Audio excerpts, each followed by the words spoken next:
సరే మరి అంటే నేను కూడా అంటే వాస్తుని తప్పుపట్టని ఆలోచన, నాకు కూడా వాస్తు అంటే చాలా ఇంట్రెస్ట్ ఉంటుంది. ఒకటి ఏంటంటే మన సైడ్ అంటే మన సైడ్ మీన్స్ మన ఇండియాలో వాస్తు అనేది ఉంది, మనం దీని ప్రకారం వెళ్తున్నాం.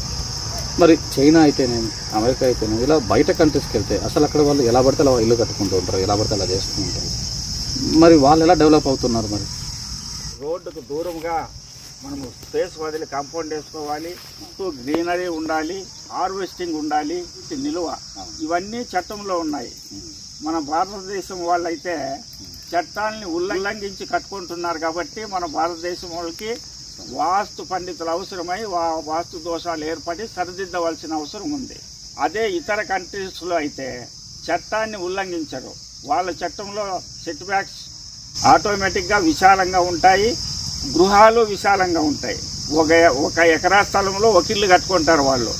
ఆటోమేటిక్గా చుట్టూరా గాలి వెలుతురు ధారాళంగా వచ్చేలా ఉంటుంది కాబట్టి సగము వాస్తు ఆ చట్టాల ద్వారా ఏర్పడుతుంది.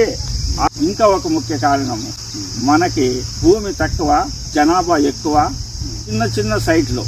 ఈ సైట్లో సెట్ బ్యాక్స్ వదలం కాబట్టి ఎక్కువగా మనకి వాస్తును పాటించడం అవసరమైంది.